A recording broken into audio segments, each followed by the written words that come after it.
നമസ്കാരം. പ്രവാസി മലയാളിയിലേക്ക് സ്വാഗതം. ഡെൽറ്റ വകഭേദം റിപ്പോർട്ട് ചെയ്യപ്പെട്ടതിന് പിന്നാലെ കടുത്ത നിയന്ത്രണങ്ങളാണ് ഗൾഫ് രാഷ്ട്രങ്ങളിലെ അധികൃതർ ഏർപ്പെടുത്തിയിരിക്കുന്നത്. ഇളവുകൾ നൽകി വിലക്കുകൾ ഓരോന്നായി നീക്കിയെങ്കിലും സൗദിയും കുവൈറ്റും അത് തന്നെ തുടർന്നു പോരുകയായിരുന്നു. ഇതുമൂലം മറ്റുള്ള രാഷ്ട്രങ്ങൾ വഴി ഇവിടേക്ക് എത്തിച്ചേരാൻ തുനിഞ്ഞ പ്രവാസികൾക്ക് നൽകേണ്ടി വന്നത് ലക്ഷങ്ങളാണ്. നിലവിൽ വിലക്കുകൾ ഓരോന്നായി നീക്കി പ്രവാസികൾ യാത്ര ചെയ്യാൻ ഒരുങ്ങുമ്പോഴാണ് വീണ്ടും ഒമിക്രോൺ സ്ഥിരീകരിച്ചതായുള്ള വാർത്തകൾ വരുന്നത്.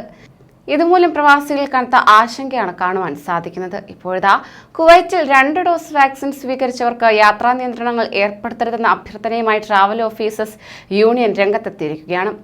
വിവിധ രാജ്യങ്ങളിലെ ഒമിക്രോൺ വ്യാപന പശ്ചാത്തലത്തിൽ രാജ്യത്തേക്കുള്ള യാത്രാ നിബന്ധനകളിൽ കുവൈറ്റ് മന്ത്രിസഭ ചില മാറ്റങ്ങൾ വരുത്തിയിരുന്നു. ഇതേ തുടർന്നാണ് ടൂറിസം ട്രാവൽ രംഗത്തുള്ള സ്ഥാപനങ്ങളുടെ കൂട്ടായ്മ ഇത്തരത്തിൽ അഭ്യർത്ഥനയുമായി രംഗത്തെത്തിയത്. കോവിഡ് വാക്സിന്റെ 2 ഡോസ് സ്വീകരിച്ചവർക്ക് യാത്രാ നിയന്ത്രണങ്ങൾ ഏർപ്പെടുത്തരുതെന്നാണ് ട്രാവൽ യൂണിയന്റെ നിലവിലുള്ള ആവശ്യം. കൂടാതെ ഇപ്പോഴുള്ള യാത്രാനുമതി മാറ്റമില്ലാതെ നിലനിർത്തി ആരോഗ്യ മാനദണ്ഡങ്ങൾ കർശനമാക്കണമെന്നും ഇവർ അഭ്യർത്ഥിക്കുകയുണ്ടായി. വിവിധ രാജ്യങ്ങളെ അപേക്ഷിച്ച് കുവൈറ്റിലെ ആരോഗ്യസ്ഥിതിക്ക് സ്ഥിരത കൈവന്നിട്ടുണ്ട്. ഇത് കണക്കിലെടുത്തുള്ള നടപടികൾ ഉണ്ടാകണം.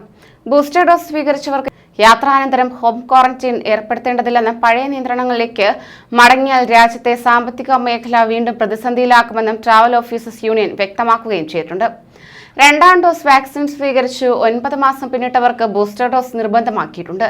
ജനുവരി 2-നാണ് നിയമം പ്രാബല്യത്തിലാകുന്നത്. അതേസമയം കുവൈറ്റിൽ 12 ഒമിക്രോൺ കേസുകൾ കണ്ടെത്തിയിട്ടുണ്ട്. യൂറോപ്യൻ രാജ്യങ്ങളിൽ നിന്ന് വന്ന യാത്രക്കാരിലാണ് പുതിയ വകഭേദം കണ്ടെത്തിയിരിക്കുന്നത്. രോഗം സ്ഥിരീകരിച്ച 12 പേരും ആരോഗ്യ മന്ത്രാലയത്തിന്റെ നിരീക്ഷണത്തിലാണുള്ളതെന്ന് മന്ത്രാലയ വക്താവ് ഡോക്ടർ അബ്ദുള്ള അൽസനത്ത് അറിയിച്ചു. വിദേശത്ത് നിന്ന് കുവൈറ്റിലേക്ക് വരുന്നവർ കർശനമായ ക്വാറന്റൈൻ നിബന്ധനകൾ പാലിക്കണമെന്ന് അദ്ദേഹം അഭ്യർത്ഥിച്ചു. അത്യാവശ്യമില്ലാത്ത യാത്രകളെല്ലാം ഒഴിവാക്കണമെന്നും ആരോഗ്യ മന്ത്രാലയം നിർദ്ദേശിക്കുകയും ചെയ്തിട്ടുണ്ട്. അതോടൊപ്പം തന്നെ രാജ്യത്ത് ഒമിക്രോൺ വ്യാപന ഭീതി നിലനിൽക്കുന്ന സാഹചര്യത്തിൽ നിയന്ത്രണങ്ങൾ കുവൈറ്റ് കർശനമാക്കിയിരിക്കുകയാണ്. ഇതുമായി ബന്ധപ്പെട്ട് കഴിഞ്ഞ ദിവസം ചേർന്ന മന്ത്രിതല യോഗമാണ് നിയന്ത്രണങ്ങൾ ശക്തമാക്കാൻ തീരുമാനമെടുത്തിരിക്കുന്നത്. കോവിഡ് പ്രതിരോധം ശക്തമാക്കുന്നതിന്റെ ഭാഗമായി രാജ്യത്തേക്ക് വരുന്ന എല്ലാവർക്കും 72 മണിക്കൂർ നേരത്തേക്ക് നിർബന്ധമായും ഹോം ക്വാറന്റൈനിൽ കഴിയണം എന്നതാണ് ഒരു നിബന്ധനയെന്ന് ഗവൺമെന്റ് കമ്മ്യൂണിക്കേഷൻ സെന്റർ അറിയിച്ചിട്ടുണ്ട്. ഈ കാലയളവിൽ ഒരു കാരണവശാലും വീട്ടിൽ നിന്ന് പുറത്തിറങ്ങാനോ വീട്ടിൽ മറ്റുള്ളവരുമായി സമ്പർക്കത്തിൽ ഏർപ്പെടാനോ പാടുള്ളതല്ല.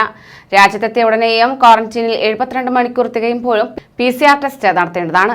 2ാമത്തെ ടെസ്റ്റ് നടത്തുന്നില്ലെങ്കിൽ ഇവർ 10 ദിവസം ക്വാറന്റൈനിൽ കഴിയണമെന്നും മന്ത്രിതല യോഗത്തിൽ തീരുമാനമായി. ഇതിനു പുറമെ രാജ്യത്തേക്ക് യാത്ര പുറപ്പെടുന്നതിന് 48 മണിക്കൂറിനുള്ളിൽ നടത്തിയ PCR ടെസ്റ്റ് റിസൾട്ട് യാത്രക്കാർ കൈവശം കരുതിയിരിക്കണം. നിലവിൽ 72 മണിക്കൂറിനുള്ളിൽ നടത്തിയ നെഗറ്റീവ് സർട്ടിഫിക്കറ്റ് സമർപ്പിക്കണമെന്നതാണ് അധികൃതർ അറിയിച്ചിരിക്കുന്നത്.